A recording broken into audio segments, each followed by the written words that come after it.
a big face. That's a big face. Hi, you're with Scott. This is Ganji Kid, my stream. Hi, you're with Scott. This is Ganji Kid, my stream. It's midnight. It's always midnight. This is your right ear, and this is your left ear. That's back in the middle. Put this down again. Oh, it's over there now. I've got a big face, just big face. Don't worry about that. Let's go to the Nintendo Super Nintendo Switch. I know we should be playing Green Hell. I'm already a lot more animated than I have been over. Let's go back to the big face. Let's go back to the big face. I'm already a lot more animated than I have been over the last week. And that's because I'm on stream. But I'll tell you why I've not been on stream. It's an add-on from what we were doing on Monday, isn't it, really? You know where this is going. Let's get your chat popped out. Going to be on stream over the weekend. Going to be back on Monday for Mental Health Monday. Going to be pushing through. Going to be back on, the rest of the month. Going to get this game show thing knocked out at some point. Hiya! The universe, I've got to tell you about nobody knows the troubles I've had. Nobody knows my sorrow. I got to tell you that the chuffers at Universal Credit, it's got to the point now where the money they say that I owe them, that I didn't, oh God, it's got to the point, and I know they try and drive it to this point, where you just don't care anymore, you just want it to be over, and you'd rather just give them the money and just have it finished. Because, not to take you through an inception layer, like it's like 4 layers of inception of mistakes. Bottom line, I used to care for my nan, I was a carer, and then it was COVID and it was hard times, and I couldn't work because of the COVID, so I was doing video work and that wasn't happening. So I went on the Universal Credit. It's like a benefit for if you haven't got any money. They give you like £400 a week so that you can eat, pay your gas bill, and which is going up, and the Universal Credit is not. But I was on that, got carer's allowance as well because I was the carer. Then Nan died. I told them, rung them up, said, look, my Nan's died. It's really sad. I'm sad, but I'm not a carer anymore. So please stop that because I don't want to be taking free money that I'm not supposed to have, bear in mind. So then a few months go by, I'm looking at my thing and I'm like, oh my God, look, the carer's allowance is coming. What's going on here? And because my Universal Credit was out of whack, I was like, what's going on here? I rung them up straight away. This is the next month. You're giving me Universal Credit and you're giving me carer's allowance. So you're taking the carer's allowance off the Universal Credit. I'm not even supposed to be getting the carer's allowance. They take it off the Universal Credit. So bottom line there is you are allowed it for a couple more months as like a buffer. So I was like, oh, thank God for that. Like I thought I was stealing money there, but I'm not. So that's good. I've reported it twice now. Then the months go by and it still happens. And I think, you see, I knew this would happen. They've not. I told them and it's not. So I rung them up again. This is like month 3. And they're like, oh, well, you're not supposed to be getting this Universal. You're supposed to be getting Universal Credit, but you're not supposed to be getting this. You're not supposed to be getting. Can you already see I'm getting edgy and tense about it? You're not supposed to be getting this carer's allowance. And I'm like, I'm not. That's why I'm ringing you. Please stop it. It's making a problem for me because you're going to be on at me because I've had money I'm not supposed to have and that's illegal and you're doing it to me and I've rung you up a number of times and really trying to get this sorted because it's like hanging over my head. And the bottom line after a few months of that, bear in mind, the bottom line of that was, and at this point I'm starting to earn some money now, I'm doing this streaming, so every bit of pennies that comes in through streaming I tell the government and they take it off my Universal Credit because that's the system, whatever, that's what I don't try and cheat the system, I don't try and hide the money. It goes into PayPal, it goes into this bank account, they don't see this. I'm not doing that, just telling them everything because I don't want to cheat the system. That's not where I'm at. It's there for people who are struggling. I've been struggling, it's helped me. So if I cheat the system, there's not going to be as much there for other people who are struggling. That's not my bag. So I'm not cheating them. But they seem to think I'm like cheating them because I've had this extra thing. And I'm like, but whoa, you've done it. I've told you not to do it and you keep doing it. Please fix it. So we've been through that. And then like some months go by, like worrisome months. And then they eventually sort it out. And I had to go through 2 or 3 different people from a case manager to a team leader, back to a case manager when my team leader seemed to just disappear off the face of the map. And all through this, we've got this thing online called a journal where they type messages to me, threatening messages, and I type back. So I've got all this record of it all, and I've got my statements they've been sending me. I've got my bank statements. It's all layers of what would seem confusing to people. I mean, I'm quite capable of doing maths and accounting, but I don't like it. It does start to make me edgy and stressed because it's like a chore that brain pat. Anyway, so we've gone through all this. They've said, look, we're wrong. We've been paying you this. We shouldn't. And because of that, we've been taking it off your universal credit, and we definitely shouldn't have been doing that. So here's where we've gone wrong. They sent me this confusing letter with all these numbers. You know, this is what we took off. This is what we shouldn't have took off. This is what we should have took off had we not took off what we did take off. This is what you should have got. All this. Bottom line was they're giving me some money. So I wasn't going to argue. I was going to say, okay, fine. I think you've underpaid me. You think you've underpaid me. Thanks. They gave me like a chunk of money. It was over... can't remember exactly the date. It doesn't matter about the date. It's not big money, bear in mind. Bear in mind this. We're talking about £400 a month. We're not talking about thousands and thousands of pounds here. We're talking about what to me is quite important money, but to them is not big potatoes. Okay? So that happened. I thought, thank God it's all resolved. Months go by. Last month, we get a letter in the journal. Urgent. They passed me on to the debt department. Like it's like a separate department within their own department. So I can't talk to the debt department. I have to talk to them who has to talk to... That's a problem. The debt department are on at me now because they want this extra 200 and something quid that I can't even fathom how they've just... It looks like they've just plucked a number out of the air and stuck it on a letter. They said it's between this date and this date. So I've gone then through all my accounts, through all my what do you call them, payment statements, through my bank statements, and looked at it all, and I said, well, these numbers don't tie up at all. So I got them on the phone. This is the start of the week, last week. Got them on the phone, and I said this, and they've gone through the records, and they said, oh, look, you owe us this money. And I've said, no, look, if you go down the journal, just another few, can you scroll down? Thanks. Can you read letter dated ZXPPP? You know, they've all got a code. Yeah. So I've told them this thing, and they've gone, the letter states, oh, it states that we owe you the money. Oh, hang on, that shouldn't have been... I'm just going to have to call you back tomorrow. When they think that they're wrong and they might have to pay me more money, because this letter, the numbers don't tie up. When I go into my bank account, you said I should get £100, but actually I got 94.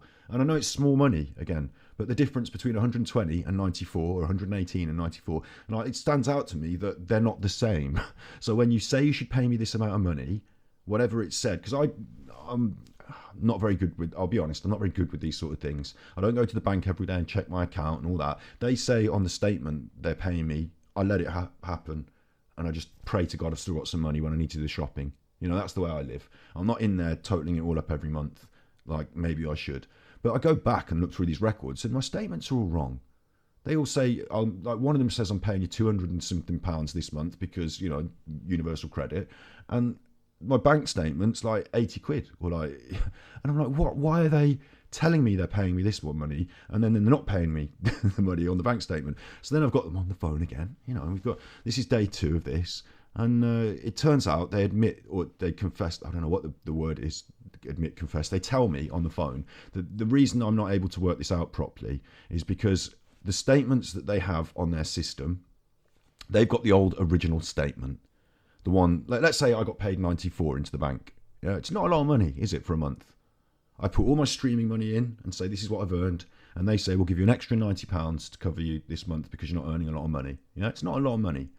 It's not a lot of money. But 94 should be 120. Yeah. So I look at this now, why is that different? And they said, right, well, originally your statement said 94. Originally. But you had this problem where we were paying you the carers allowance and this and that. And then so we've changed the statement because you had this problem. And then I said, yeah, but it doesn't, on the statement, it says carers allowance, the one I'm looking at. And they said, oh, that's because we changed it again. So we're on layer 3. When we realised we were overpaying this, we changed it again to take that into consideration. Layer 3. On one of my statements, it just says other benefits minus 290 something. And I'm like, what? I don't get any other benefits. Why are you taking money off me? Like, why are you reducing what I'm like my pitiful allowance? Why are you reducing that? And I'm trying. Remember, I'm trying. I'm working. I'm telling them every penny. I'm trying really hard to turn this corner to get away from universal credit where I'm just on my own 2 feet again. It's been helping because it's been a really tough time, COVID. So they tell me on the phone that they've got this other record, this previous statement, and it's not just one. It's like 2 or 3.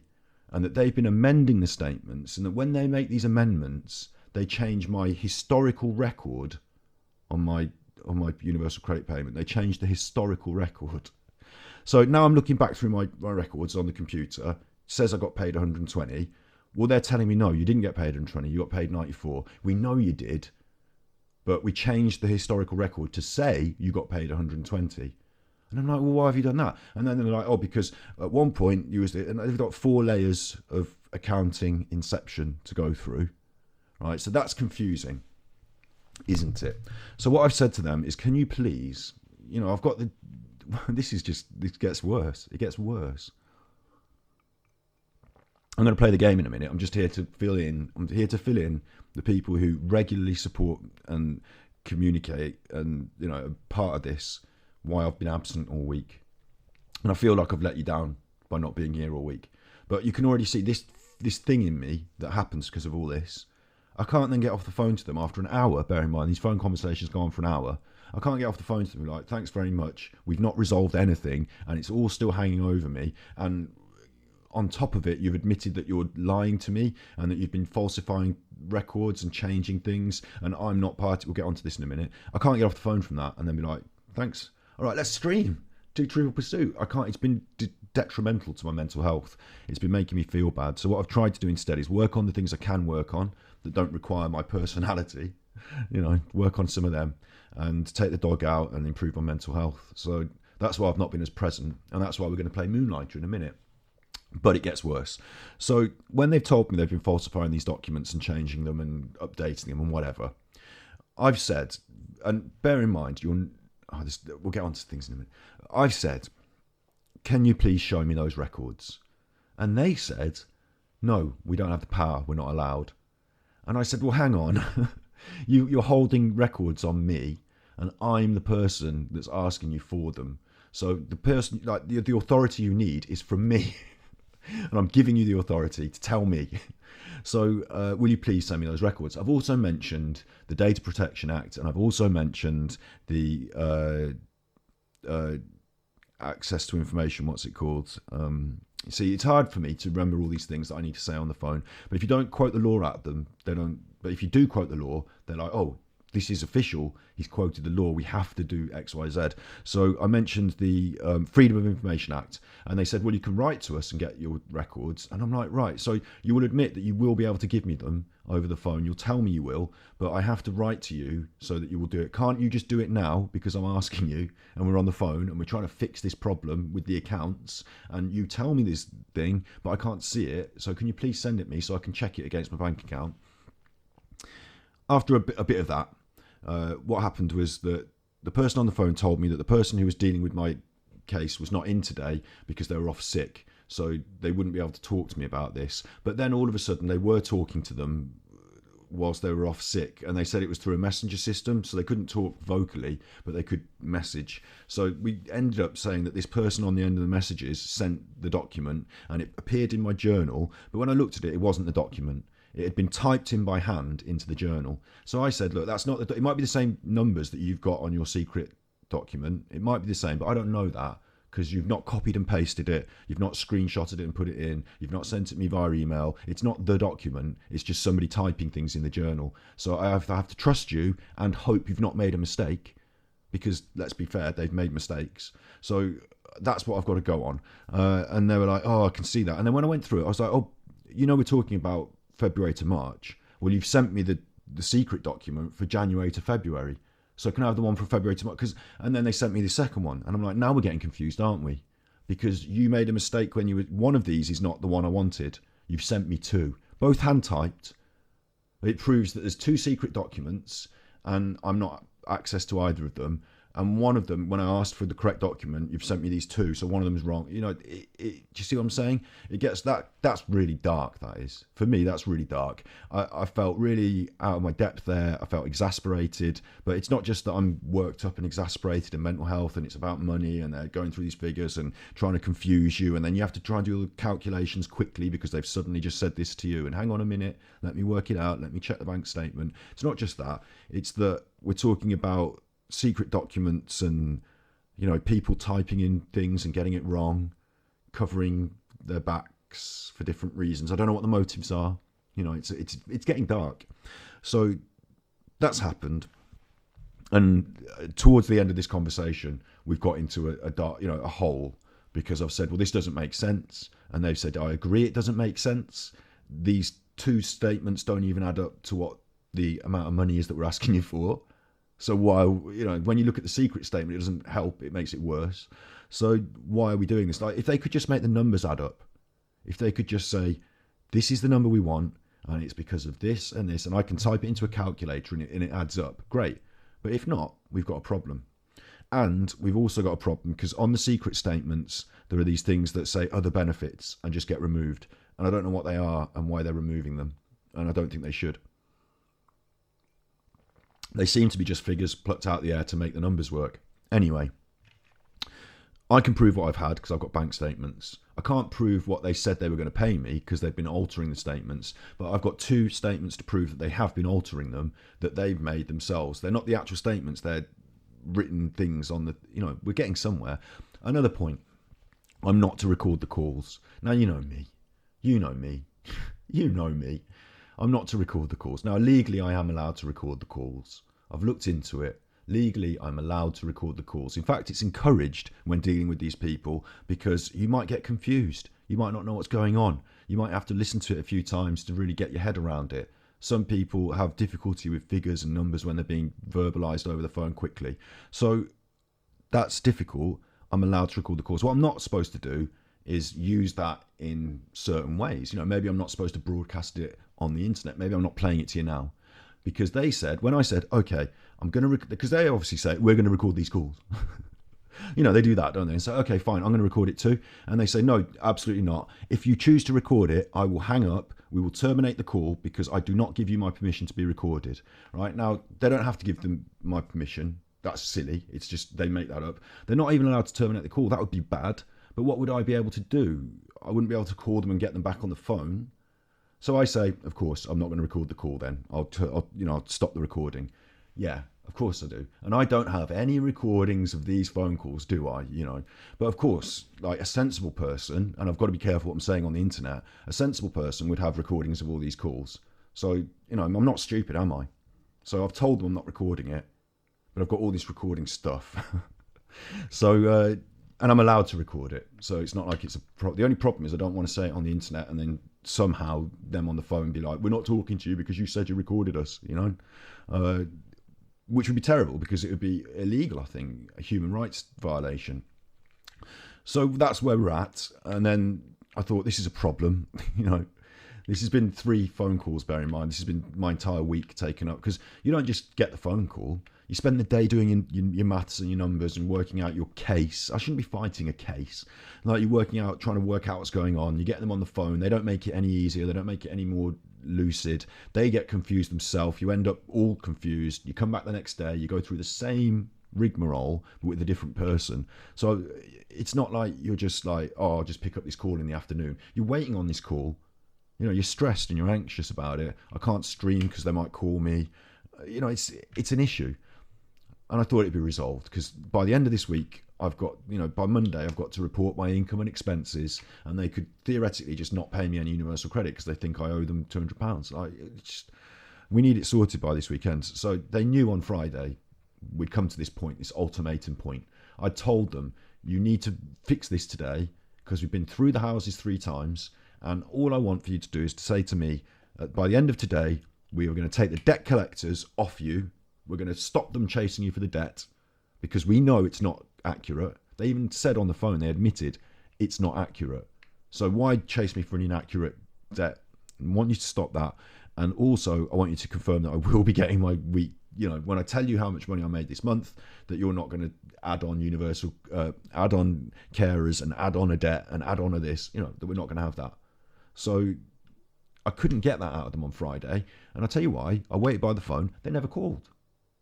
Instead of trying to fix it, they left it to the very end of the day, and then they put a message in my journal at like 4:40, 4:20 or something. So no way of me getting onto this and going through the numbers and getting onto the phone and fixing it before 5:30 is there. You know, in theory, oh yeah, they sent it me on Friday, but no, come on, let's be fair, they didn't. So what it says is, here's a detailed breakdown, and it goes way back to the very first problem again. And this is an added escalation of this is that for me, it's going back to the time that my nan died. Every time we do this, it means I have to start from that same start point where I was at, how I was feeling. So it's like harassment to me. It's like mental harassment to keep going over my nan's death. But so they got this letter, and it's literally this this long, and it starts at the very start point, and it outlines 4 layers. Like I said, 4 layers of inception. There's the initial problem, then there's what they've done to fix it and how they've changed my statement. Then there's what they've done to fix that problem that they made by changing the statement and how they changed the statement. Then there's this thing about 1 penny in a pound change to the universal credit carers allowance came into effect, and that made a £1.40 difference. So they changed the statement. There's like these 4 layers. So now what I've got to do is go through that, and that's only for 1 month. That's for 1 month. I've got to go through their layers of inception and try and work out, because it like I said, it's confusing, because it's like we took this off because we thought we'd given you this, and we shouldn't have given you this, but we took like 63p in a pound off this, and then the next month we gave you back like what we thought we should have done, but that was too big. So then there was a £1.40 to be taken into account, and it's like by the time you're juggling all these numbers, you're losing the plot. And all I want to really know is, what was I supposed to be getting? What was my allowance? It's a stated figure. How much money did I make that month? It's a stated figure. You take that off that, how much money am I left with? Did I get paid that amount of money? And the bottom line is here, no. No, at no point in all these months do I get paid what I'm supposed to. And then all the reasons why, and all the extra bits, all the we gave you this and we took it off that, and we shouldn't have given you this, so now we're giving you that. I don't want that. I don't want any of that. I just want you to say, look, we've made a mistake. It's obvious how to fix it, because this is the money you've told us you're getting, and this is what you should have got. This is the money we paid you. This is what's missing. Now there it is. Because I thought that I was owing them hundreds of pounds. But when I go through the lists and when I go through the bank statements and check it against their inaccurate statements they've made up, that they don't add up, and I'm missing money. And you know what's going to happen is I can't say that to them now. I can't fix that now because it's the weekend. Got to go through it on Monday. But it'll be too late on Monday because I'll have to report my income and expenses. And then we've got another layer of problem, haven't we? We've got another layer of inception. So that's where I'm at. And you can see it in me, can't you? That I'm not even at my worst. I've been quite stressed by this throughout the week. And there's some things that have come out of it, actually, that I want to talk about before we get on to the old Moonlighter. A couple of things that came out of it. One was that I did manage to take a step back at some point. Oh, hi. Yeah, exactly. Like this, I'll pick that point up. That's a really good point that came out of it. I said to them on the phone at one point, I said, look, I've gone through this COVID. We've all gone through it. It's been hell. I cared for my nan. I didn't do the going out and trying to film in other countries and whatever. I stayed home and I cared for my nan. And you work at the government department for helping people who are on their uppers. And like you're there to help me, and instead of like helping me, you're making my life worse on a daily basis because you're chasing me for a comparatively very small. It's 200 and something pounds. It's £200, and the £200 that you're chasing me for is your fault, that you got wrong, that you made a mistake with, and now you want to claw back. It's just like, where's your heart in this? Why are you doing this? It didn't seem right to me. Yeah. But that's how it is. That's how it is. And so I was able to take a step back this week and also say to myself, look, would I, honestly now, this is wrong. Like in principles, I should fight this tooth and nail to the death. Because on principle, I'm right. And on principle, I mean, maybe they can explain to me that I'm wrong. I'm happy for that to be the case. But like I said, they've been doing these secret records and changing my statements. And now I can't see the secret records, so I don't know. I can't do the maths because they won't show me the figures. But if they're right, whatever. But I would rather just have this finished. And this is what they want you to do, is I'd rather just pay the money and just have it done so I don't have to stress. Because I shouldn't waste my mental energy on stressing about this. And then I thought to myself, hang on, why am I stressed? Why am I stressed? I know why. It's about money and it's about, the hardships of life, and it feels unfair. It feels unfair. So I feel like I should fight it. But, I'm only having a phone conversation with someone. about something silly. You know, in 100 years, they're not going to look back and say, "Do you remember when Scott had that problem with his universal credit?" It's not going to get written into history. It's not going to. If I let it dominate me and my thought process, my feelings, and my week, which it kind of has, then I lose. They don't win, but I don't win. You know, it's a lose-lose situation. And you know, would I pay £200 if I knew about how much stress this was going to be at the start of the week? I would have honestly paid 20, not 200, but I would have paid money to not do it. You know, maybe thinking about it, 200 might not even seem that bad. I don't know. You know, it's like it's almost as if they don't understand that it's my life, not just money. You know, the money is a small. I will get by without that £200 if I have to. It would be a benefit to me if I had it, because I'd be able to literally eat more foods, maybe nicer foods. You know, whatever. Like, it's not huge. It's not. But it's important to me. That makes sense, doesn't it? And so it's the feeling that you're being cheated, that you're being screwed over, the knowledge that they're changing the statements in the past so that I can't even look at, like, on the screen it says you got paid 118. In my bank it says I got paid 94. Why is that? Oh, we changed the statements. What? Now I can't do anything. Now I can't, you know, what am I supposed to do? You've changed the statements. Okay. So now the statement says I got more money than I did, and you're going to have that money back, but I didn't get the money. So what now? Yeah, you know, all that. But really, if I step back, you know, what I'm supposed to be doing is streaming and having fun and pushing forward with a media product. I have thought about guest bookings, but it's been like a negative thought process this week of how am I ever going to achieve this? You know, it's like it gives you a kick in the nuts. So gifts. No, but you know what? I see that. There are ways that I could get more money out of the system. But you know what I worry about is they'd turn around and say, oh, no, it wasn't, and this and that, and then you go through 6 weeks of problem and they want that money back. I'd rather just tell them everything. I don't mind. Like, I get the money, I'll tell them I got it. Like, it doesn't matter where it... Like, if I found a tenner on the street, I'd probably tell them I found a tenner. Because it just... Like, I'm not here to stitch up the system. I don't want any possibility of them saying I cheated them. Because, you know, they'll imagine if they'd found that in the records, they'd be like, oh, where did this PayPal money? We haven't seen that. And I'd say, oh, well, just a minute, you know. No, I'm not. Every penny, I'll tell them about it. And long story, you know, I'm honest, but I'm also watching my own back there. You know, I don't want them to come and kick my door in for pennies. Yeah, you know, long story short, and it's been a long story, but what I really needed to do, and I realised it was kind of strange, like, I think what's happening, obviously I'm reducing the mirtazapine, and that's been a problem for, not a problem, but it's been, you know, my mental health has been suffering because I've been reducing the mirtazapine, and I think that in that fuzzy head, my instinctive kick against this thing, like on the phone, oh, we fucked up this problem, no, like this instinctive kick, like that they, it doesn't bother me that much. This instinctive kick is in my brain is to be like, right, we're fighting. It's like I'm into anxiety mode. It's like I've got a fight or flight response to being messed with. You know, it's being bullied. Being bullied is probably the word I'd use. To feeling like I'm being bullied.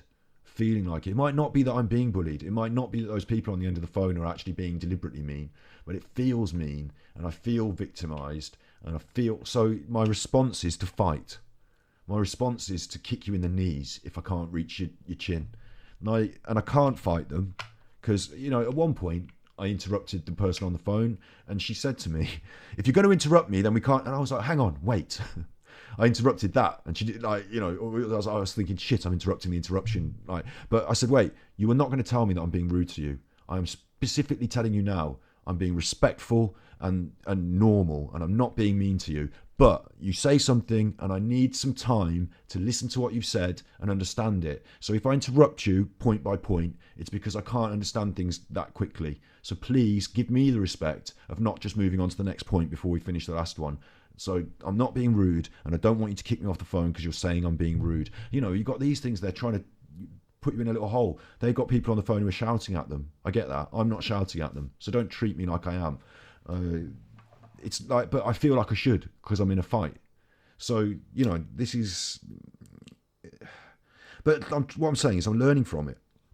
So after all this, I can step back and I can say, you know, next week I'm not going to do that. I've tried it their way. I fell into their trap. This is how it is. I know it is. But I don't have to feel it. You know, it's a phone conversation about some money. I hate both things. I hate money and I hate phone conversations. I don't mind having some money to help me in life, obviously, but I do mind the way the money makes us all mean. You know, I don't dream about money. I might dream about the things I could do if I had it, but I don't dream about the money. Do you know what I mean? You know what I'm saying? It's like there was that Wu-Tang Clan, cash rules everything around me, cream get the money, and I just thought, oh no, love rules everything around me, and I wish it would. So I'm not going to surround myself with cash rules everything around me thinking, and that's why I'm not rich. You know, but yeah, it's important, isn't it, at the bottom end of the scale, because you fall off the end of the bottom of the scale if you don't have it. So there's that as well. So anyway, the point being, I'm going to step back from that. I'm not going to let it ruin me and my thinking. I've talked about it on stream now, and I thought I was going to do a brief 5 minutes. They've been messing me about, so I feel bad. Let's get on with the game. But instead I've yabbited about it for ages, because it's just there in me, you know. It's just a real thing that's happening. And it has affected stream over the last week, hasn't it? So, you know, it has affected it. But I'm no longer going to let it. So this is what happened. This is another positive that came out of it. Is this game was £6. Moonlighter for the Nintendo Switch is £6 on sale at the moment. And in my depression, I improved my mood by spending money, which is something that I don't believe in. Like, you know, capitalism. Oh, you go out and you shop, and then they make you feel bad, so you have to go shopping again. Oh, it's not good. But I saw this cheeky little indie game for £6. So I thought I'll pick that up. And it's funny because it's got a concept about shopping in it as well. But I didn't feel up to doing 3 hours of Green Hell. Moonlight is a bit... We'll play it in a second. I'll show you in a second. But it's a bit like one of those games like Stardew Valley, where you do a little bit. It's 8-bit. It's like Link, Zelda crossed with Stardew Valley. You do a little bit. You go into a little bit of a dungeon. You kill some monsters. Then you get your little stuff and you make a better sword, or you upgrade your little shop. You've got a little shop and you sell things to the little people. Oh, that's nice. And then you do that again, and then you just save it and you do it again. So it's just a simple game loop, simple RPG, working your way up from scratch. Little dopamine, you know, little nice game. So that helped me this week when I felt like getting on stream and I didn't feel like I had the right, not motivation, but attitude. I didn't feel I was in the right attitude. You know, sort of angry and upset.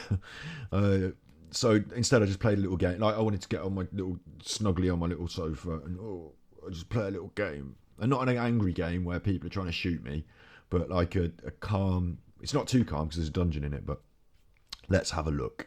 So now I've said all that, let's go on to the Nintendo Switch. This game, right? I'll tell you about it. We should have a doggy in a bed, but we haven't. We should have a cat in that bed, but we haven't. But if there's an animal turns up, it'll turn up just above my head there on dog bed cam. Moonlighter, I'll tell you about it, and I'll turn off my little face so I can do my little naughties, which is this face. I'm still here.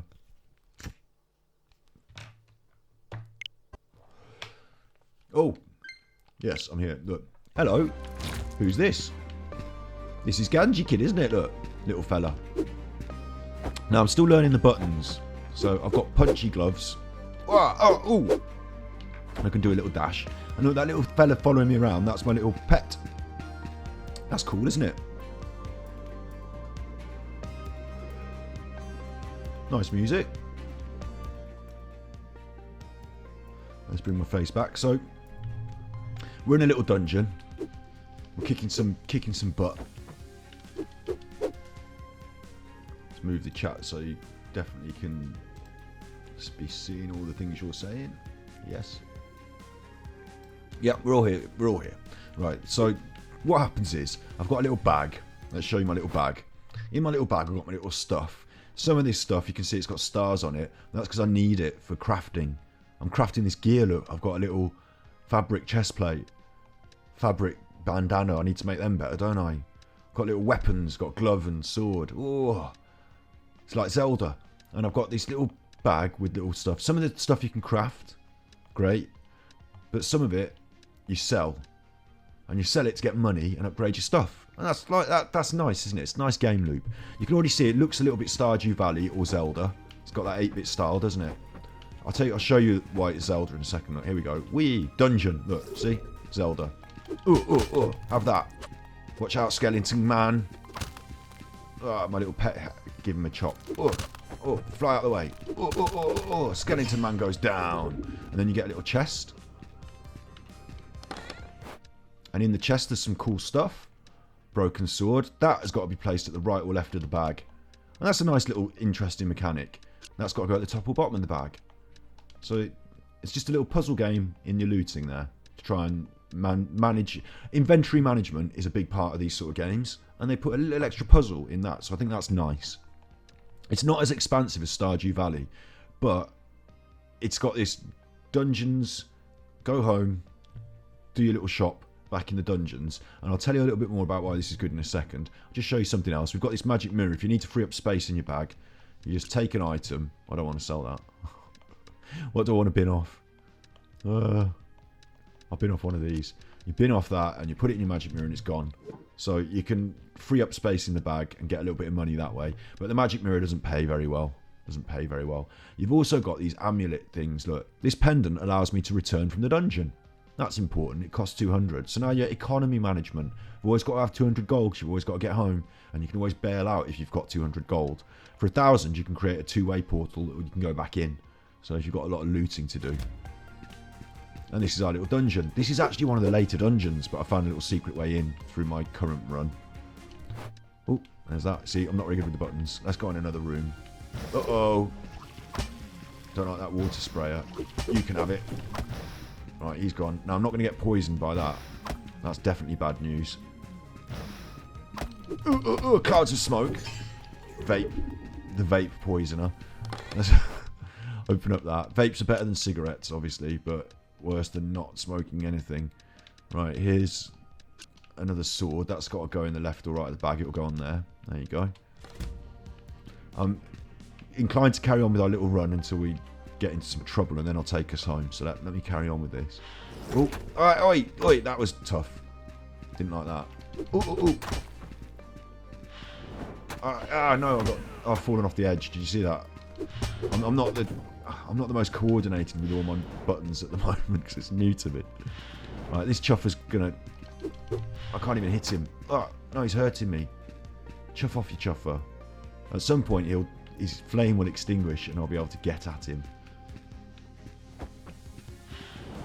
Look, you missed me.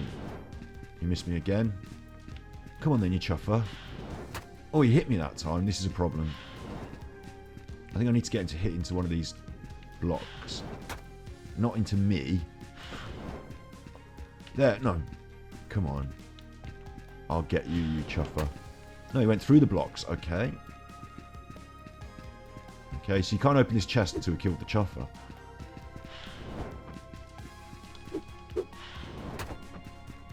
Not getting him. Honestly, I've killed one of these before, so there is a way to do it, but I just can't think what it is. His flame gets extinguished at some point. Should we just bail? I'll show you. Let's just bail. Look.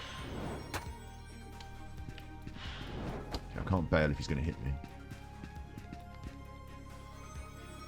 There we go, bailed. Instead of dying, we bailed. Look, pay $200. Oh, it's a nice little screen, that. Nice little Pixlart screen. I like the way they brought in these... I'm a big fan of Pixlart.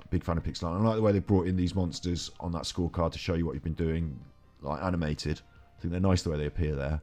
That's what we escaped. We didn't get to the boss room, but we escaped, right? And this has been saving me this week. It's been making me feel like, oh, life ain't so bad, is it? I can just do a bit of this, reset my brain, go and walk the dog, cook some dinner. Oh, I'll tell you something else that happened this week. Should have done this on Big Face. Mom crashed a car. It wasn't bad. She's not hurt, but I've given her my car. So at the moment, there's no car for me outside. I can't go and walk the dog in the woods. I can't go that far out of town unless I walk the whole way.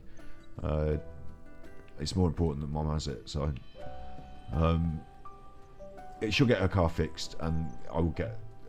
In the week we can both use it, but she's not here at the weekends, and nor is the car. So like, there you go. So this is our little house. Look, see how it's a bit like Stardew Valley as well, isn't it? It's a bit like Stardew Valley crossed with Zelda.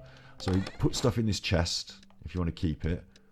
There's a few things we want to keep that we're going to be crafting with. I'm building up a bit of a store in my chest there, aren't I? Look, pop those in there. And then got excess with some things, and some things that I don't want to keep. What I'd rather have is the money. So look, this is a little shop, and what I do is I put my little things on the shop like that. I can change the prices, and you will see in a minute that the people are either happy or unhappy with the pricing, and it's up to you to adjust the prices as required. Put these little things on display in the shop. Put that one there and that one there. Oh no, I've dropped it in my inventory. Like that. And then I open the shop. That one's only worth 6. It's not even worth selling. I want big money. Look. So the people in the shop come in. It's funny, isn't it? Look, oh, she thinks that was a great price for those swords. I need to up the price of the swords. I need to remember that. Sell them. He's happy about that. That bit of rock. He's happy with that. Sell that to him. Don't know where you're going. You want to get over there and buy some of the stuff you chuffer. So what does he think about that bit of rock? He's happy with that. That's the right face. That's the face we're looking for. Happy shoppers. Happy with that. This guy's just come in. He's looking for swords and sell that. So that he's looking for swords and stuff. It came up above his head. So if I've got anything he might want, I could pop it on sale and he might buy it. But at the moment, I'm only on my basic swords. So I haven't got any of the big stuff, so he's not going to get anything he wants. But we've still got other bits that he might want. Let's sell some fabric. And I don't know what that is. Strong leaves. Plant flesh. I've sold some of that before. Let's sell that. Light essence. That sounds good. I might keep that. Go on then, you. Here's the old man back again. The people in this village, they just chuffing love the stuff that I find lying on the floor in the dungeons. They chuffing love it. They come, usually it's these two and this one with the backpack. They come in all the time into my little shop and they'll buy multiple things. Sometimes they fuff around like they're doing there. I don't know what they're doing, but this one's coming for some free warmth. Free warmth. But look, there you go. Look, have the fabric. Go on, you'll like that fabric. Yes. Oh, even that's underpriced. Giving it away, mate. I'm giving it away. Just giving it away. I don't really want to put the prices up beyond. If you put the prices up too much, they get sad, and it makes you feel bad. So I'm not. They won't even buy it if it's too expensive. So I'd rather it be cheaper and I sell it than they get sad. So that's it. We're sold out for the day. Look, time to close up shop. Now it's night time. That's my little balance. Made some dough. Now it's night time. Hang on. Let me just. Nothing else in my bag. I don't want anything else in my bag. Don't want to carry around all this rubbish. Got to fill up my bag again. Because it's night time, you can go in the dungeon. You don't ever have to sleep. It's weird. You don't ever have to. I think there's a couple of things they could have done to really make this game a little bit better. And one of them is force you to sleep. Because it's called Moonlighter because you go out at night and moonlight as a dungeoneer adventurer. But really you're a little shopkeeper.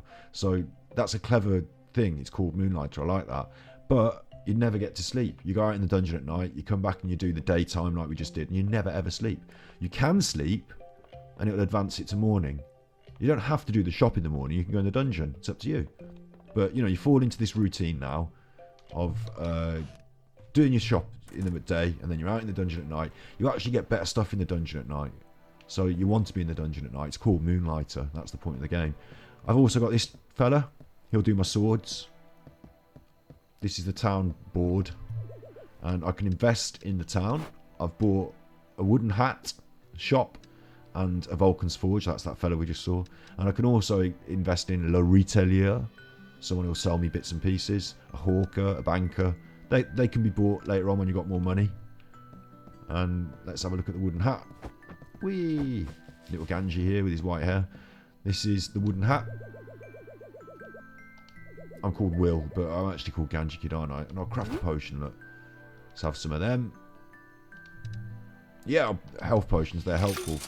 So you get the score, look. Little potions, enchantments. As you get better, you're going to be spending more money on this stuff. I haven't got the money yet, but it's got a little... what I like... Let me just go to Big Face.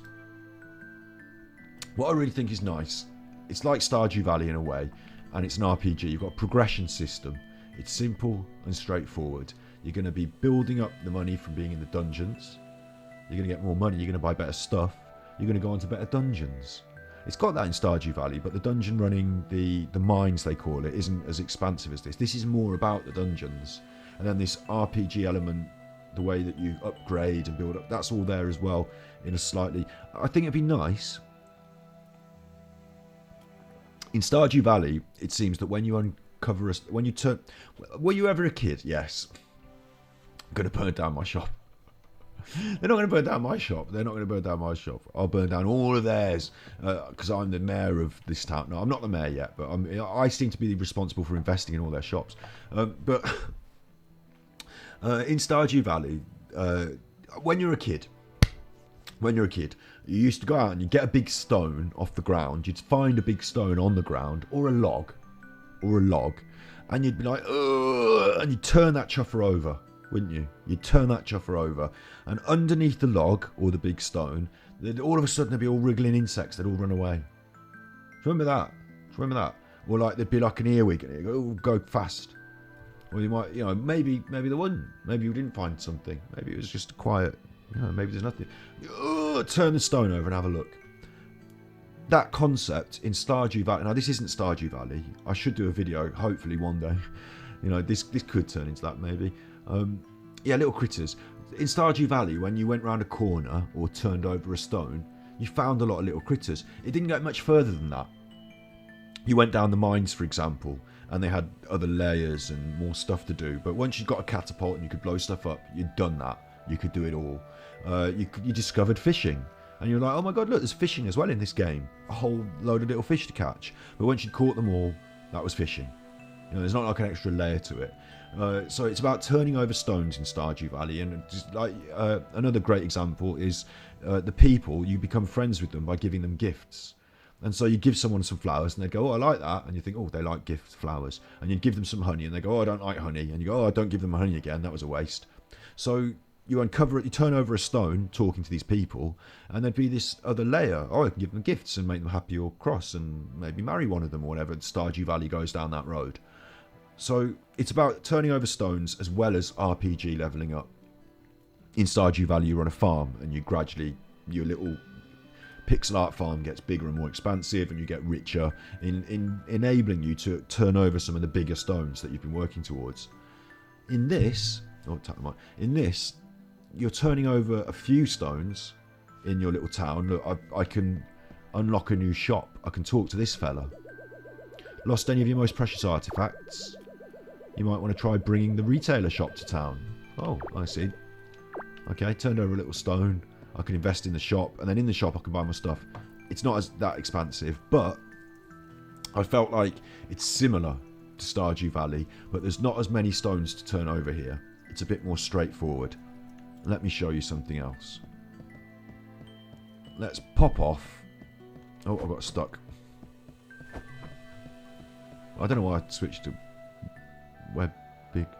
I don't know if I made the point I was supposed to be making there. Let me show you this next thing. The dungeons, right? Actually, before we go there, let me show you one of these stones, which is my weapons. Might as well while we're here, because this little man's here. Your weapons is one of these stones, and I think this is really good. You don't have this in Stardew Valley. You don't have the variety of combat options, and that's because this is more about the dungeons. But you can do different armor. You can have steel armor if you want to be heavy and like a tank. I've gone for fabric because I want more movement, but I'm reducing the amount of armor protection I get. But you can also choose your different swords and shields, or if you want, you can be a big sword, or if you want, you can use a spear, or if you want, you can use gloves, which I'm currently using. Or if you want, you can use a bow and arrow. So there's options there, and each option has a variety of different options within it. If I choose gloves, I could have the strong punching gloves, or I could have the fast nimble gloves. So there's options within each option. So that gives it a lot of depth within the combat system, even though it's a fairly simple dungeon runner like Zelda. So we're back. This is the dungeon area. It's night time. Look at this lovely simple concept. There's a great big dungeon there.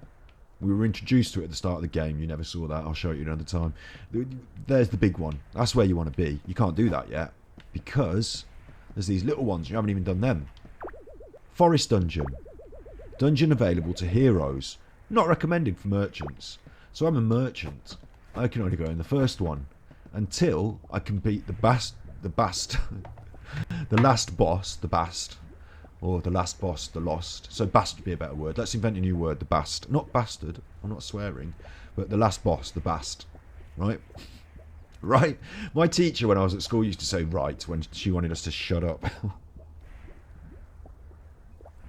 And I seem to say it, so maybe it's infected me from her. What's good about this system, when I beat that last boss, I get a key, I can get the next dungeon. What this has done, in Stardew Valley, it's kind of infinite, isn't it? It kind of goes on forever. You could do mines for hours if you want. For like a year, I could do these mines and complete the mines. And then I could make my farm really big. And if I want, I could have a pumpkin farm, or I could have an animal farm, or whatever. It's like a bit like Animal Crossing in that you spend your time in your world as long as you want. It goes on for as long as you want. You know, there's no necessary specific end game, although there is. You get to the end game of building up a certain level of this, marrying a certain person, getting to the bottom of the mines, opening up this extra level, and essentially completing the game by collecting most stuff. But it's not ever over, is it? You can still farm things if you want. You can still just spend time in the area.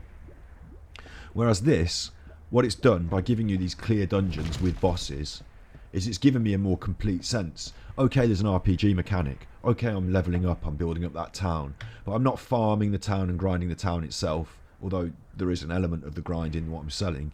What I'm actually doing is trying to win the game. I'm trying to beat all the bosses. And once I've killed that last boss, I can say, game complete. And actually, I like this. I like this. I don't always want a game to go on forever. I quite like there being an end target. And even though I'm building up, if you have an RPG, I mean, something like Warcraft has maybe suffered with this. I'll go big face for a bit because I'm just talking again. Maybe something like Warcraft has suffered with this in the past, is that you want to finish the game and then it doesn't ever finish. So what do you do once you've got your level 60 sword and your everything? The process of achieving it is the actual enjoyable thing. It's not having it at the end. Like when you're all powerful in Fallout, for example, you go through this whole story mode and you level up and you get, by the end of the game, you should be powerful enough to demolish some of the stuff that was giving you trouble early game. And that's great. So you demolish the stuff and you win the game. But in Fallout Never-Ending 76, other than the fact that they cheat you by making your weapons break and then you have to pay money to make them fix, other than that, if you get really powerful in that, the end game is running these like ever repeating, like it reminds me of I'm jumping from game to game now, but it reminds me of Diablo as well. The end game in Diablo is you get even more powerful, so then the enemies get even more powerful and harder to kill, so then you get even more powerful, and then they get even more powerful, and you just keep running these dungeons of ever increasing numbers. But essentially it's the same game. I remember playing Diablo, and towards the end of it was the later one that I played, the most recent, towards the end of that end game grind, they call it seasons now, so you start from scratch again, you see how powerful you can get in a month, and then you go to scratch again, and because otherwise it would just get so boring becoming endlessly powerful. Because what they do is they level the enemies with you, so actually it's the same game, isn't it? Before, I wasn't very powerful. It would take me, let's say, 5 hits to kill an enemy, and that enemy might take off half of my health. Well, okay, now my health is like 1,000,000 and I can hit for 1,000,000, but the enemy's health is 1,000,000, he can hit for 1,000,000, they can hit for 1,000,000. So it still takes 5 hits and it still takes off half my health. It's just a bigger number. So it looks more impressive, but it's not. It's the same thing as the first grind. What was fun was getting a higher stat, getting a better weapon because of that stat, killing things more easily, then being presented with a challenge that I found challenging earlier because I wasn't that powerful, and being able to take on that challenge. And like you say, to rescue something by the end, it's nice at the end that I have a reason for being that powerful, which is I complete the game, I win the game. Usually a story mode will give you some sort of basic objective, basic writing to make you feel invested in that story. But you can invest in it yourself because it's your time, you're ranking up. I used to play FIFA an awful lot. I used to play the manager mode of FIFA, where I'd start with a Birmingham team who were pretty weak, and over the course of a couple of seasons I'd buy and sell some players. I'd play the tough games where I have a bad team against the better teams. I improve, I get promoted, I get some more money in the manager mode because I buy better players. That was the fun bit. Taking on the big teams, the Man Uniteds, the Liverpools, with my scruffy bunch of half original Birmingham players, half good buys on the transfer market. He's quite quick, he's quite young, and he can shoot. I'll get him in, I'll put him there. The strategy of doing that was enjoyable. Then when you do, and now on FIFA, I've got a copy of FIFA, what is it? It must be 2017 that I'm still playing, or 2018. But my old FIFA still does the same thing. It's just that now my Birmingham team are like this all-powerful. We've won several Champions Leagues. We've won the league multiple times over. I've got all the best players in the game. All of my youth players are the best players they can be. I've got all I'm selling players left, right, and centre that I don't need. It's no longer fun. What's the point in me going out there with like the World Cup winning Brazil squad with Birmingham shirts on and demolishing everyone in my path? Because it's easy. In fact, the fun was the challenge. So by the end game, the fact that it's not challenging makes it not fun. See what I'm saying? I wonder if there's a different psychological profile for a person who loves the games where all the rewards you get is more power. Maybe, maybe some.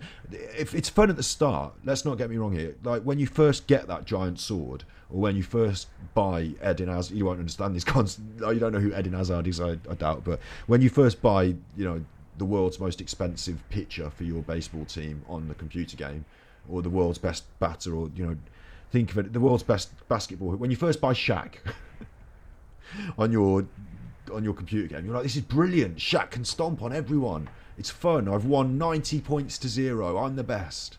And then you use that same formula like 2 weeks running, and you're like, what's the point? Why am I doing this?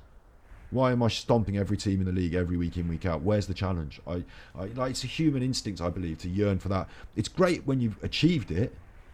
You enjoy the achievement, but you can't just keep on running the same groundhog loop of even if it's victorious, even if it's easy wins. I mean, I imagine it's probably like beating a child at chess. Like, great, you win, but, how many times do you want to do that before you start feeling like you're a bit of a maybe you should take on someone your own? I don't know. I don't know. Maybe some children. I'm saying that children are probably better at chess than me. There's probably children out there that are better at chess than me. I'm not bad at chess. I'm not bad, but I imagine there are children that. I'm not being ageist about who can be good at chess. That was a mistake of me to say that. It's a bit like beating a child at boxing. Anyway, the point being that when that challenge is done, it's no longer fun, right? That's fine. You can get DLC, you can have another extra level, but it's okay. I don't have to play that same game forever. I don't want to. I want to play the next new interesting story. I want to take on the next new interesting challenge. So it's good for a game to finish in good due time. We don't expect, it's interesting with media. We've just had the Netflix phenomenon take over and all that, haven't we? The Amazon Prime. You now do expect a show to go on for a long time. But we all know that after the 6th or 7th series, when they start to drag it out, when those people on that island in Lost are digging into this convoluted, you start to think, look, I wish it had just been 3 series and we'd found out the answer.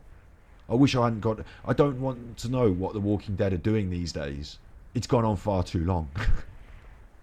I just want to find the end of the story and have a... When you go to the cinema, you're out after an hour and a half. You're not knocking on the door the next day. Can I see part 2? Can I see part 3? It's nice that it was a complete story.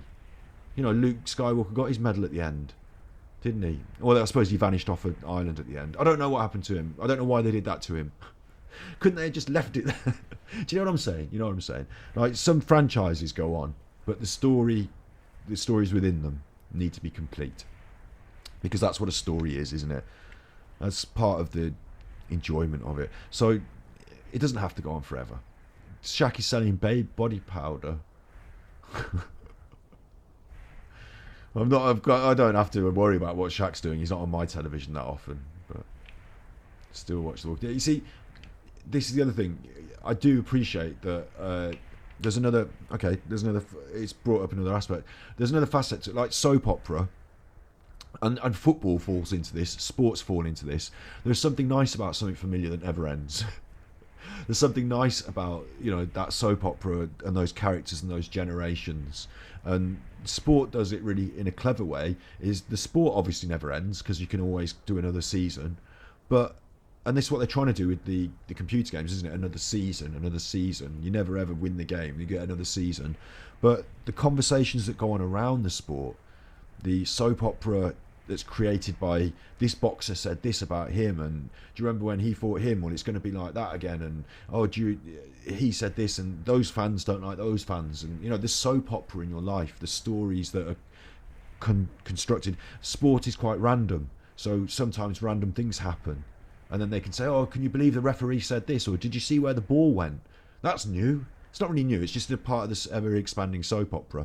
And I suppose if a series wants to live on, like doesn't want to stop and wants to achieve that status, there's probably something quite powerful within that as well. And I don't think that the majority, the mainstream, yes, it's your soap.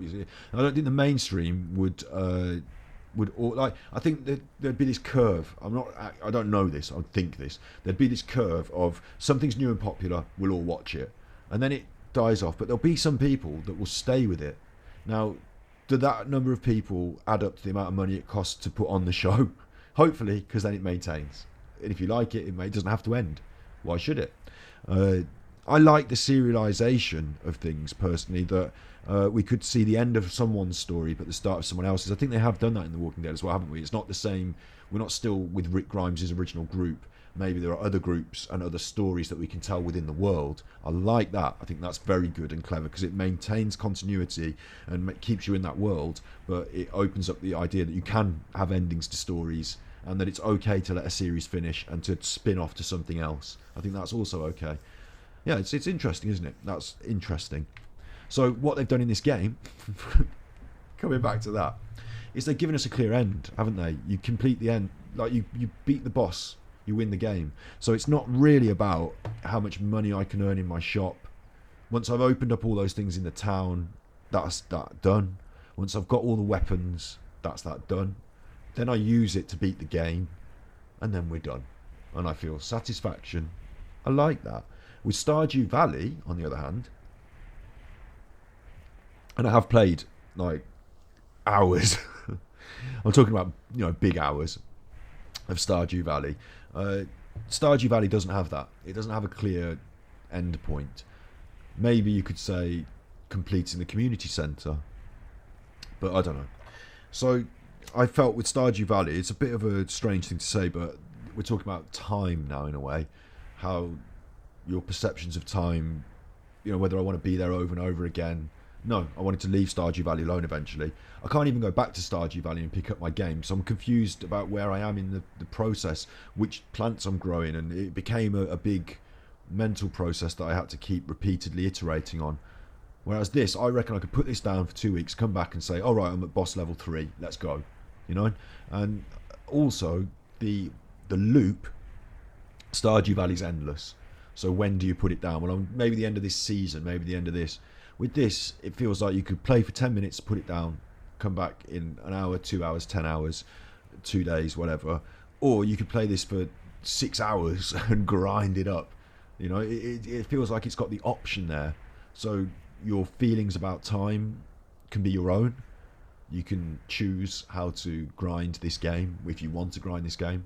Whereas with Stardew Valley, it kind of felt like every time I woke up, I had to pick those flowers and sell that stuff, and there's always another tiny little incremental thing. I never felt it was the right time to put it down, and that goes in short-term bursts. I ended up playing for too many hours than I should have done, and it goes for long-term bursts because I don't know when the game finishes, and that ended up leaving me sort of adrift mentally in a story where I felt I don't really want to marry the people in the town. I kind of want to make a big farm. Wouldn't mind seeing this. Need to catch some fish, but I put it down for a bit, and then I come back and I'm like, what am I supposed to be doing? How many fish have I got? It was because of that,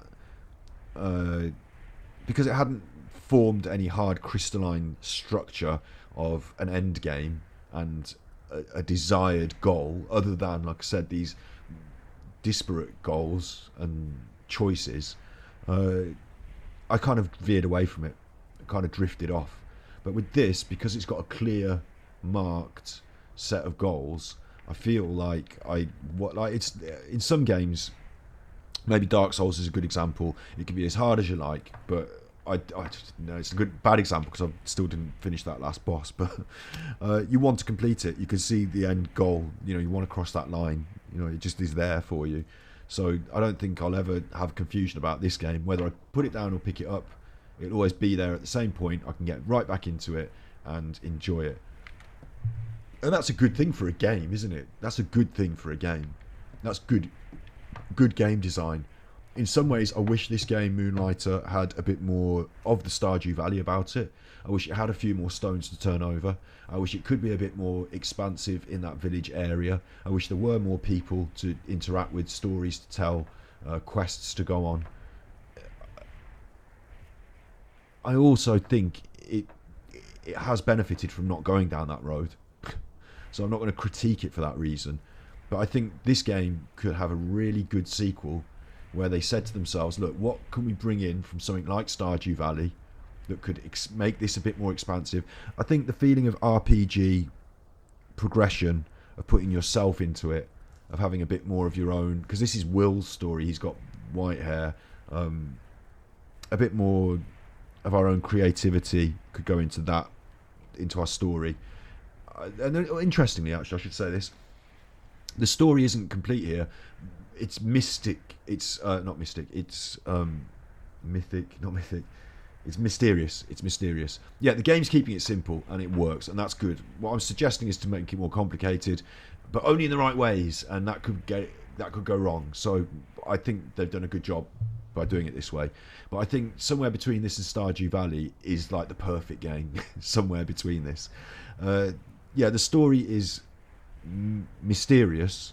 We've not been given a lot of like statements about these dungeons, where they come from, but what they really have done that's a really nice touch, because we're about to go into a dungeon again, what they've done that's a really nice touch is that the dungeons are roguelike.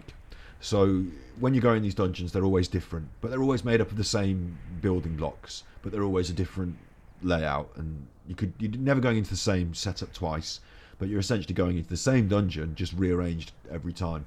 Roguelike. So it's got that randomness, so that keeps it fresh. But they've written that into the story. So you'll see in these dungeons sometimes little messages from other adventurers past, or messages from a people that exist on a different plane, because their tools go missing when the rooms get rearranged, and I find their things that they've lost, and it's like two sides of a mirror.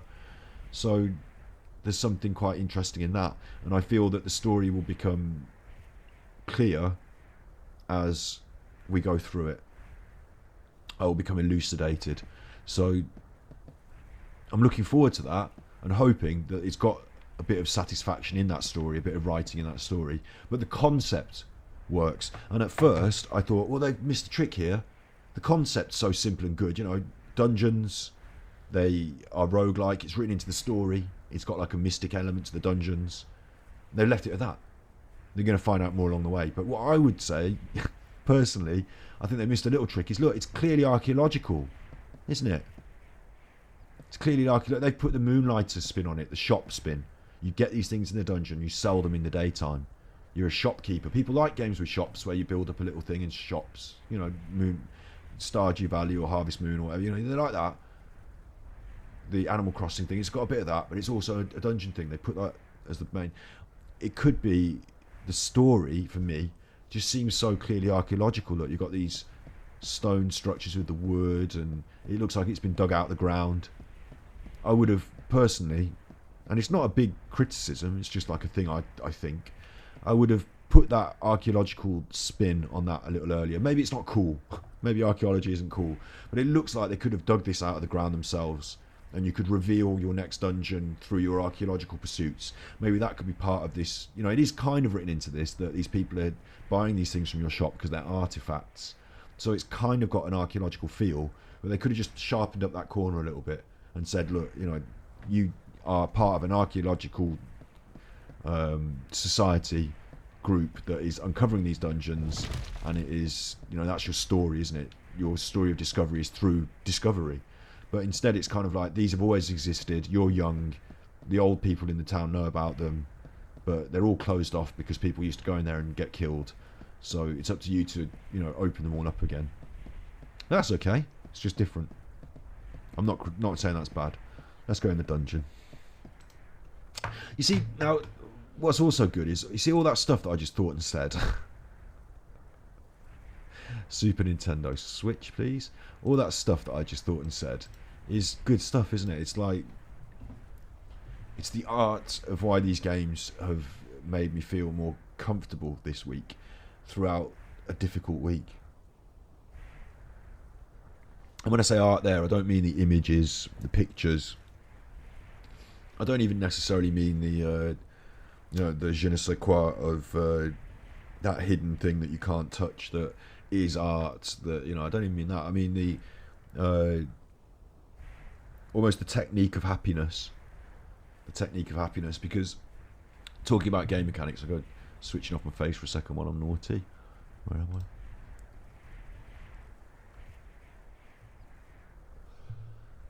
The technique of making a game and what you're trying to achieve by making a game. It shouldn't be underestimated, that. I'll do big face a little bit. I'll do it for ages. It shouldn't be underestimated what you're doing when you're making a game. I've spoken to game designers and their motivations. It's a very interesting thing, isn't it? We all just naturally say, oh, I like games. I've played them. Doesn't matter if it's computer or, you know, hockey. We've all played games. We all enjoy a bit of a game. We all have fun. When you're making a game, you're making it so people play it and have fun. It's simple, isn't it? So why would you even need to dig any... It turns out you can dig a lot deeper. You can dig a lot deeper. You can be doing art for all sorts of different reasons, to make people feel things. And a skill, finding what makes you happy, yeah. There's like... I'll use that to riff on. I think that's a good point. There's two sort of ways to go about it. Like at Blizzard, where they make those Hearthstone cards and things like that, they take all the numbers. You know, it's almost like a mechanical thing of how many hours you play, how much money you give them, how many, you know, changing this makes someone behave like that. How many people are behaving like that? What if we change this? How many people will behave like this? There's the dopamine thing going on. You give someone a challenge, they complete it, they like it. I talked earlier about how challenges are important, but there's something else to it, which is the beauty of it, the sound of it, the way it feels to play, the way it makes you feel. And somewhere in the middle of those two concepts, of somebody who just goes on the look and the feel and the love and the vibe, and somebody who understands the mechanics and actually it's not just a two-line spectrum here, I'll get on to the third point in a second. Someone who understands the mechanics of how challenge works, of how puzzles work, of how games work, of how winning, losing, having fun works, the ludology of the thing. Someone who understands that. But also you've got this other third point of this triangle. It might get to be a more complex shape, you never know. Third point of this triangle, which is somebody that can write a computer code to make a thing happen on a screen in a physically pleasing way, you know, to make it actually work. The mechanical. We talk about the mechanics, i.e. punching is a mechanic here, jumping is a mechanic. I can jump, but the mechanical, like tap the mic. What a car mechanic might talk about, you know, the technical nuts and bolts of what's going on under the hood. And there's that as well. So in a big company, you have a stats department who do the stats, and they feed in their information and say, do it like this. And then the person that loves it, person that just loves it, says to the person that does the mechanics under the hood, I love it like this. They want to do it like that, make it happen. You know, but what's happening here in a game like this is a much smaller team. We're talking indie games again. I love indie games. I love the idea that one or two people, three or four, you know, have a concept. And this is really underpinned by one simple, solid concept. Often indie games are, one key core concept that's exploited in the right ways to its fullest. What we said earlier about keeping it simple, they've not gone off on these other tangents. They've done this properly and well, and it kind of, I believe, happens in this magic sense, like those points on the triangle. You get people that are more this way and more that way, whatever. Indie developers are somewhere in that triangle, aren't they? Sometimes they're more this and that. So on other days they're more that than this. You know, if they've been on the phone to the Universal Credit for a week, they're definitely more than that. But it's somewhere in that triangle is someone who has the love, understands the mechanics, wants something to be a certain way, and understands how to make it that way. And so it's paid off. I think it's been. I mean, I'm only in the early nascent stages of the game, and I didn't start the game on stream because I just wanted it for me to make me feel, like you said there, happy when I've been feeling a bit. And it's good. It's good for that. It can be a little frustrating if you die and you lose all your stuff. Web browser switch. But that's okay, isn't it? Because that's a little bit of jeopardy. And what would a good game be without a little jeopardy? Could have a jazzier loading screen, couldn't it? They could jazz up the loading screen. You see that a little bit, but I'm on the Nintendo Switch, so it's got a lot of thinking to do for a little system. I could be using that PlayStation that we got as well, but the games seem to be more expensive on there. Got it all now. Got it all. We're working towards that big computer, but I want to get the podcast going first, and then we'll. Okay, we're hearing the goal. Let's just not worry about all those things that worry my head. Ed China. Ed me old China. Do you know, here's a funny story. Got a big face. I like this. Do you know about they had a falling out? Do you know that? Wheeler Dealers. Ed China and Mike Brewer had a falling out. They did. I'm not. This isn't news. Like I'm not the. It's not happened recently, but it has happened. It did happen. It is reality, and I don't know if you know. You probably do know. You maybe don't. I don't know. It's more known in the UK because obviously it's a UK program, isn't it? But oh, thank you for the tippies. I've got a thing for that. Oh, do you know what I did? I'll show you. Hang on. Notes here. Notes. This copy. Right, hang on. I should be talking about. I'm using my brain. Right, this goes in a window here. New tab. Window. Paste and go. Right, alert box widget. There it is. Alert box widget. Now on OBS, have I got alert box widget on? Overlays, I've got it on there. Okay. Right. I don't know if it'll work, but next time you do your chippies, it should come up on the screen. I spent part of my week, one of my head test days was getting this thing fixed up, and I've got it. And I've got another thing that I can open if I copy and paste this to show you. Hang on. Copy link. And then... Sorry about this, I'm going to use my brain, but I'm going to be using my brain for a second. Open up another window. Gosh, there's so many windows. It's like Buckingham Palace, the amount of windows I've got. Paste and go. Streamline's dashboard. So now we've got... I don't want to go to TikTok. Dashboard. Alert box. There, look!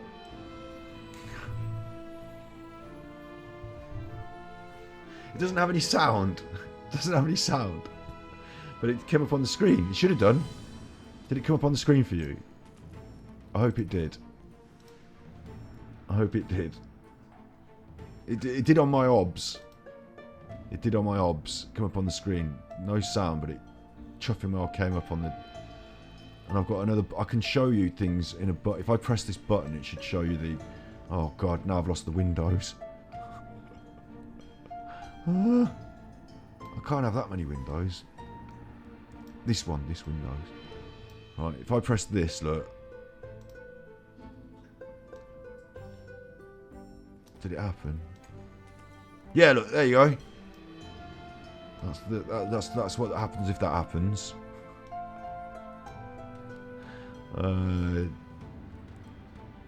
That's that one. Look at that. Okay, thank you for reminding me. Now I've got to just...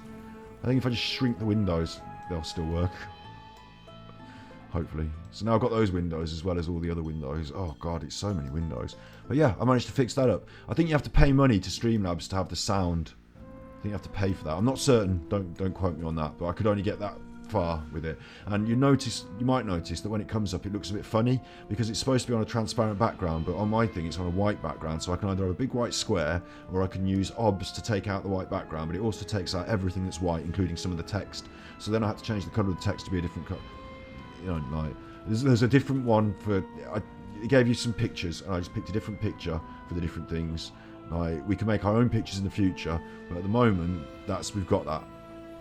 We've got it. And so what it should do is it should put it on the screen to alert my attention. It should make a noise, but it doesn't. The only other thing that I'm moving towards, right, and I know you'll probably be interested in this, so I'll just say it, is other streamers are using something called Ko-fi, K-O-F-I, Ko-fi or something.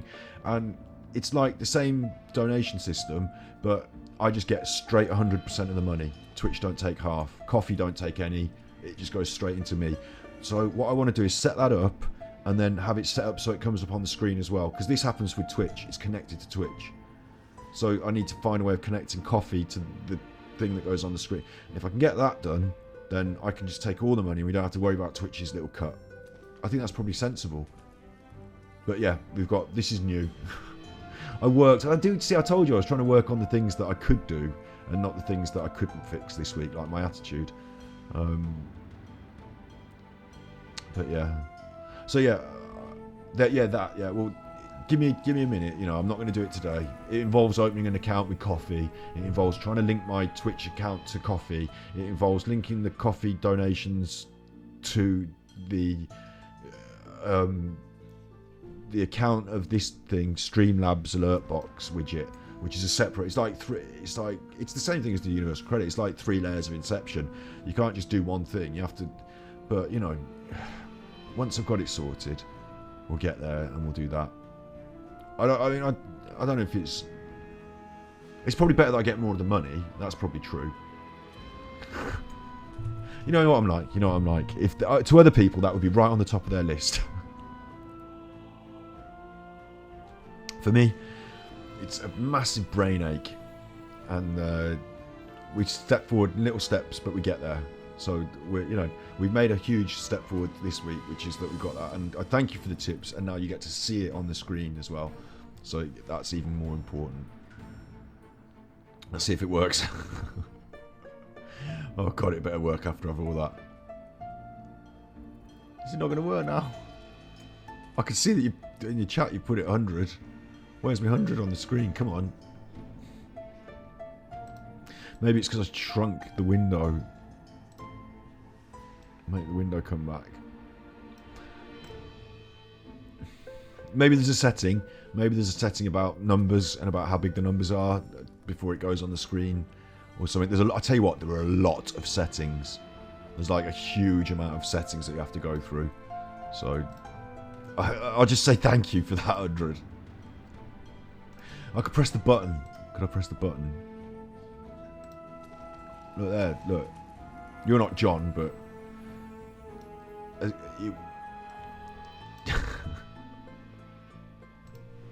I pressed the button for that one and it came up. Let's not get into this now, because there's 2 things about it. What's good is that money is coming from you. I don't want to be like, oh, keep testing the button and then you keep spending money. That's like a bad system. And also, I'll look into it offline why the 100 didn't do it. There's probably a simple thing to click. But if I have to go and open all those windows now, it's going to break my brain. Let's go back to this little game that is making my brain better, making me feel better. Look, so we're in the little thing here. Look, we're in the 100, 1,000. That should come up, shouldn't it? That should definitely come up. Where is it? Where is it, the chuffers? It came up before, didn't it? We made it come up once. I thank you very much for these tippies. Thank you. I'm a bit surprised they haven't come up. Because I haven't changed anything. All I've done is open all the windows and press the test button.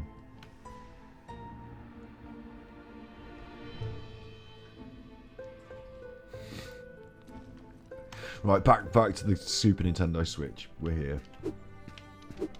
I'll have to tell the Universal Credit about this now. I'll have to tell them. Where's your cartoon? Exactly. Where's your cartoon? Well, I promised it and then it just went away. I don't know why. I haven't done anything to it. I'll show you my other weapon, look. That's my little sword. So it's like that. That's for punching. Oh, punching. Let's do punching. Let's go and punch some baddies. Oh, this is a big room. I'm getting my chuffed in now. Don't like this.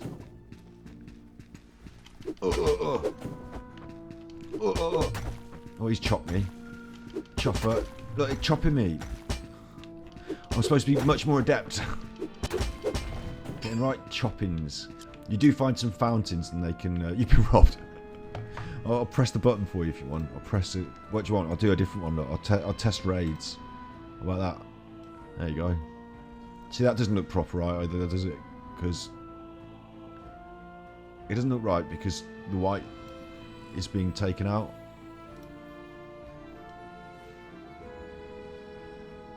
You can have all of them. I'll press all the buttons for you. John's doing it all for some reason. I don't know why. When you do follow, it does. Ganji Kid there, look. Ricardo, 10 years from now. We could. It'd be with interest. It'll be a whole full feature-length film in 10 years.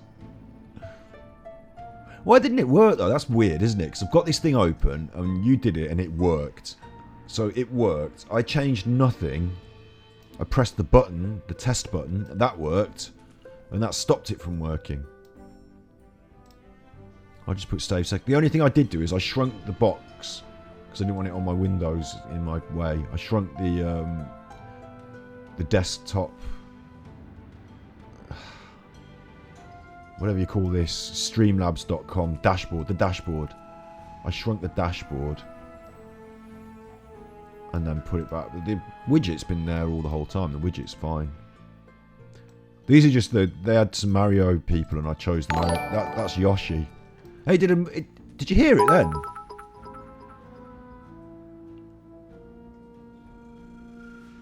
Did you hear it that time?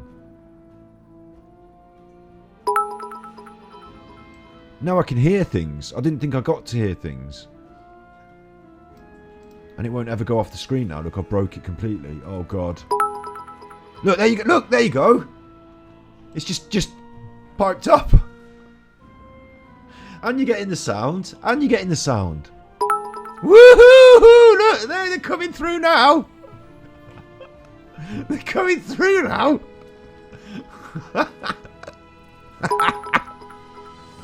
Just got backlogged. It just got backlogged. I managed to unplug it by pressing the button once. Oh God, look, they come up right on the screen.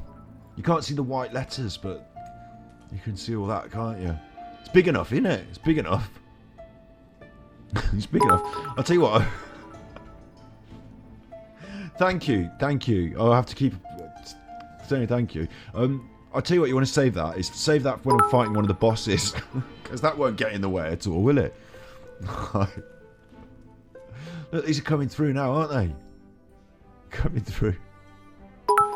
Getting all your cartoons. You're getting all your cartoons now. It's like a full episode of Rick and Morty now. I can move this on the screen as well. I can make it bigger or smaller, but I think that's about the right size. I think we've done a good job there. Look, haven't we done it? Oh, we've done a good job there.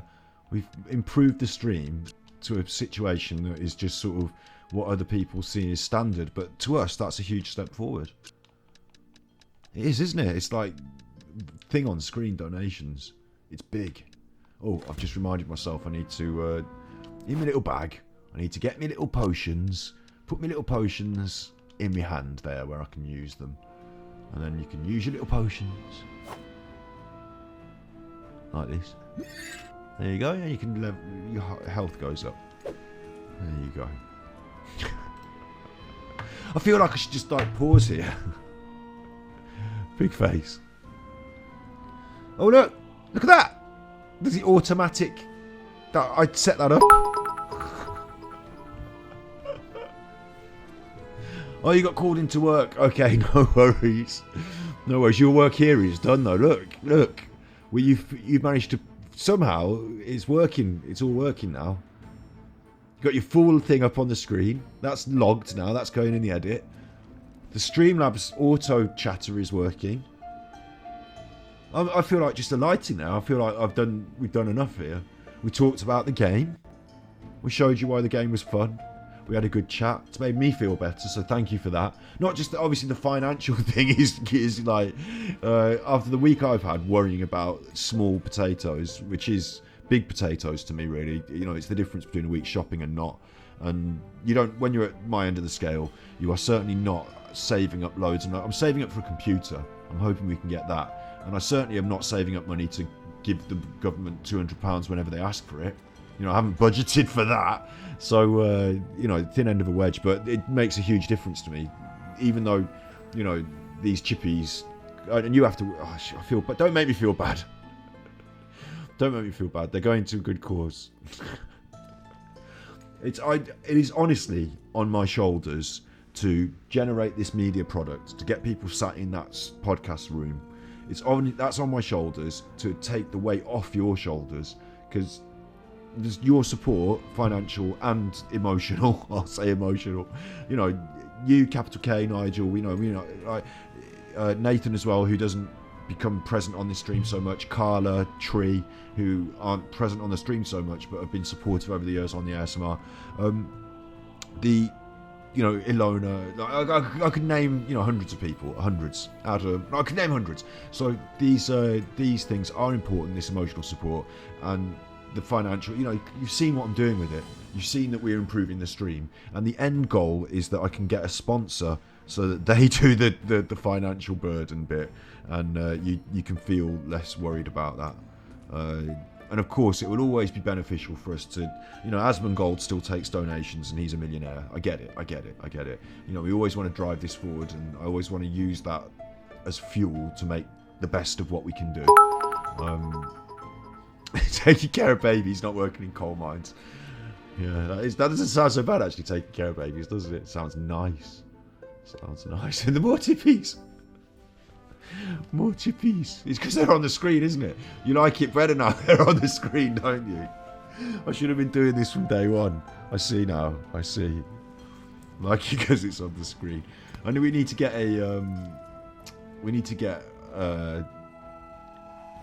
there's one where it talks, isn't there? Maybe that would be a bad idea. The text to speak. There's all these other things that we could add, you know, that other streamers use, isn't there? Like things like that. But I think this is a big step forward. It's a big step forward just to get on the system so it's working. It feels more official, doesn't it? It feels more official. So yeah, we've done a good one. We've shown our little game. We've talked about how it makes us feel better. We've talked me around from feeling like a disaster of a week, and we're moving things forward. It's on my shoulders to get a guest. I'll tell you something else. This guest thing is hard. It's hard. It's not easy. I was looking at all the people that I thought I'd be able to afford, and they're like hundreds and hundreds of pounds more than I thought. Oh God. Yeah. Bye for now.